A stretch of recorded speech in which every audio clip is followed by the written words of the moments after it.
So here we are, the final part of our first ever 3-part series, Batman versus Superman versus Civil War. I'm Christian, I'm Omar. and let's get to it.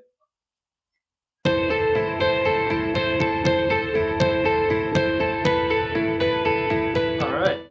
Well, first off, we should probably go on Similarities first. Yeah.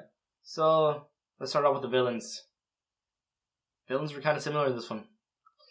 Yeah, both architects, puppeteers, I would say. Yeah, both Lex and Baron Zemo kind of also didn't really fit the comic book mold that, I mean, their comic book counterparts.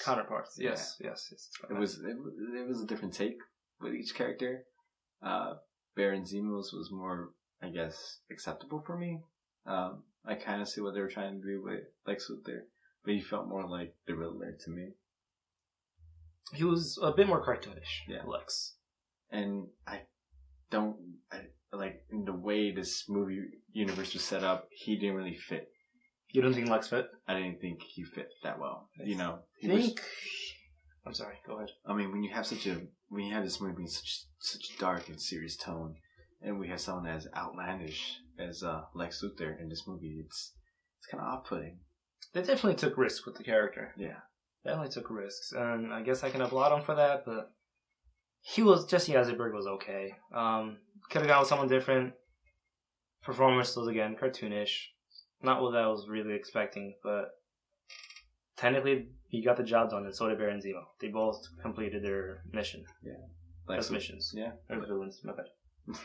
Lex Luthor killed Superman, and Baron von Zemo just split the Avengers apart. So, in the end, they both kind of won. Yeah. They're probably, I think the first villains for each of their movies that the villains actually won at the end of the movie. Yeah, I mean, of course, both of them ended up in prison, but they still managed their goals. Yeah, they still managed to do their goals. Yeah. Both movies had a shoehorning character. But I think DC kind of shoehorned in the entire Justice League in this movie.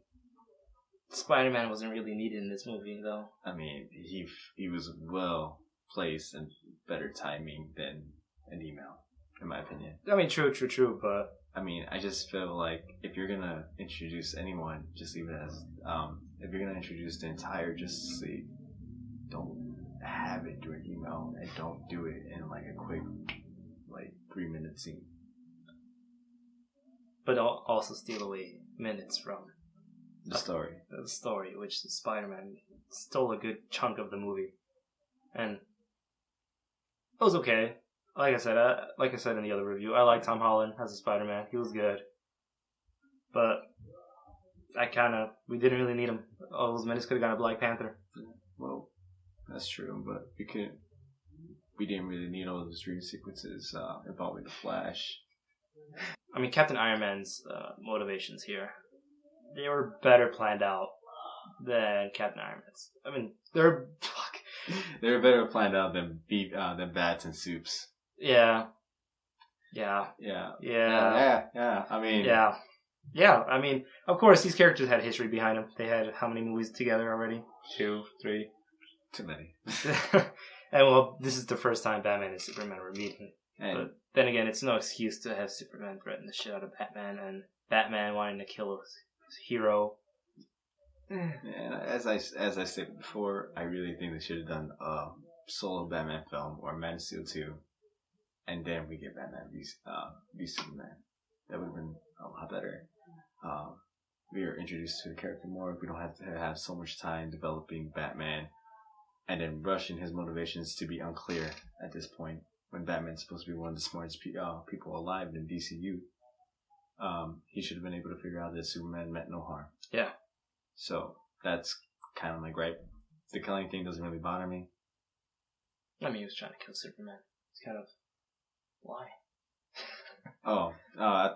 Yeah, that kind of did, but then again, I'm talking about killing the criminals. He's killed in every single movie. We talked about that already. Yeah. And I feel like Batman and Superman in this movie just had assumptions of what they actually were. Yeah. Superman assumed that he was a killer, which he was. And Batman assumed that Superman was going to kill everyone. But really, he was just some OP asshole. But then again, if we go to the Flash scene, which made no sense and was kind of just there. I'm sure they'll explain it. Yeah, I hope they explain it. I hope they explain it. Fucking Flash.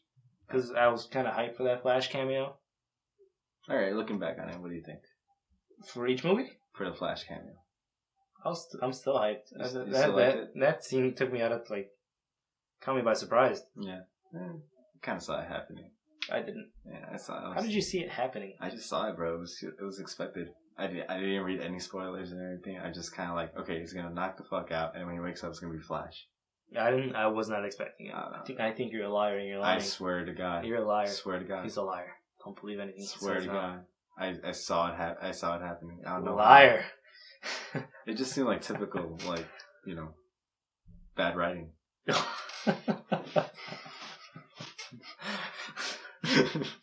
Typical bad writing. Alright, speaking of bad writing, let's get to plot. Let's get to the plot.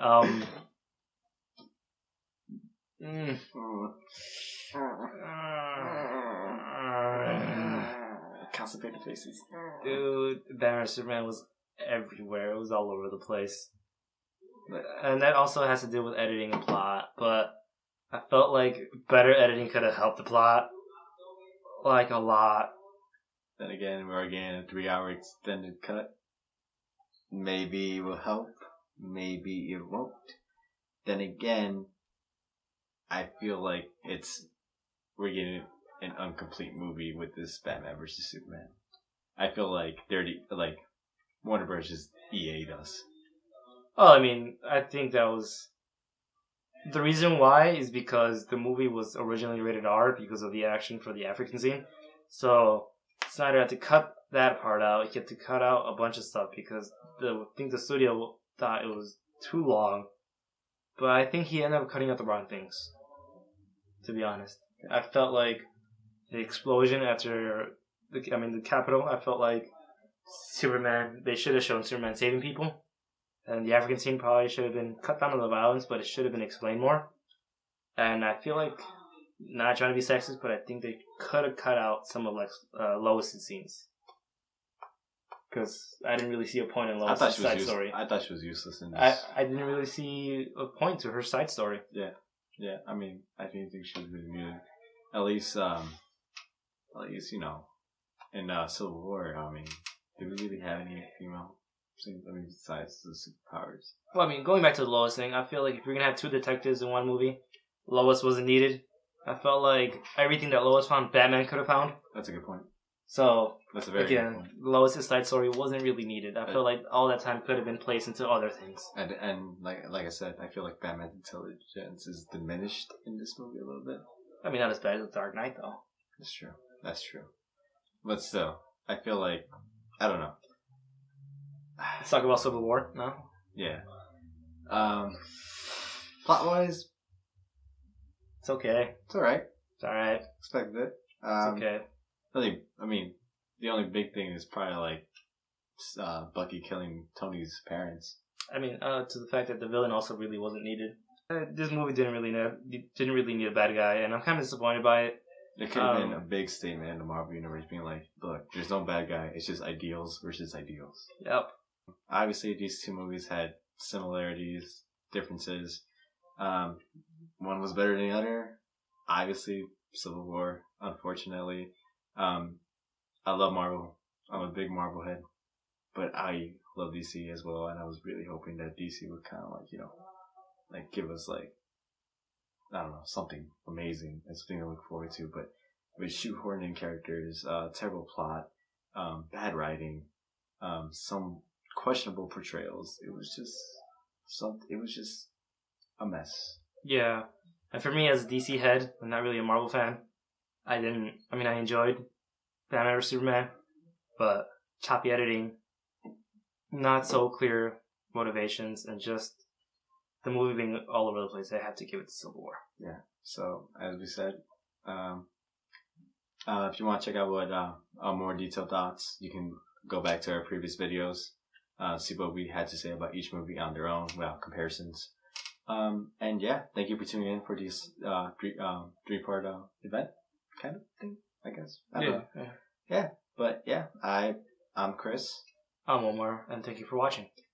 Peace. Catch you next time.